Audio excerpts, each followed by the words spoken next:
करनी बिन कथनी कथे, अज्ञानी दिन रात, कुकर सम भूखत फिरे, सुनी सुनाई बात। संत कबीरदास जी के इस दोहे में गूढ़ जीवन दर्शन और व्यवहारिक सच्चाई को उजागर किया गया है। कबीरदास जी कहते हैं कि जो व्यक्ति अज्ञानी होता है वह केवल बातों का जाल बुनता है। उसका जीवन व्यवहारिक नहीं होता।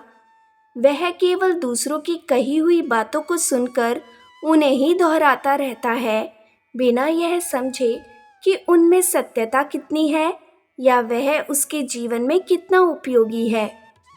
वह व्यक्ति बिना सोचे समझे और बिना किसी अनुभव के ज्ञान का दिखावा करता है। कबीरदास जी की यह बात आज के समाज में भी पूरी तरह लागू होती है। आज बहुत से लोग बिना गहराई से समझे किसी भी विषय पर टिप्पणी करते हैं। वे सुनी सुनाई बातों को ही सच मानकर दूसरों को भी उसी पर चलने की सलाह देते हैं।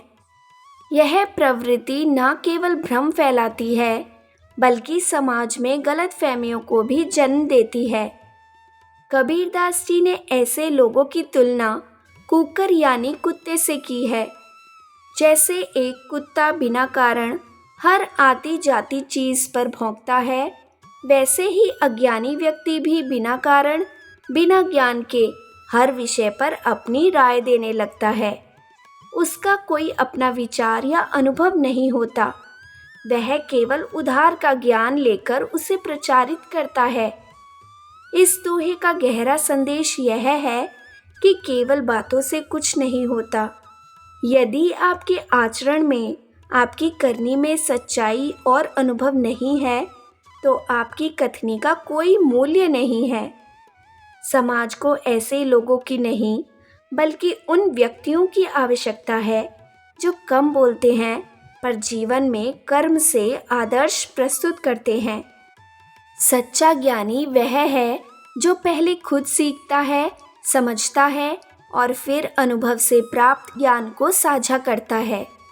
केवल बातें बनाकर या दूसरों की कही बातों को रटकर बोलने वाला व्यक्ति अंततः स्वयं को और दूसरों को भ्रमित करता है। इसलिए कबीरदास जी इस दोहे के माध्यम से हमें आत्मचिंतन का संदेश देते हैं। हमारी कथनी और करनी में सामंजस्य होना चाहिए, तभी हम एक सच्चे और ज्ञानी मनुष्य कहलाएंगे।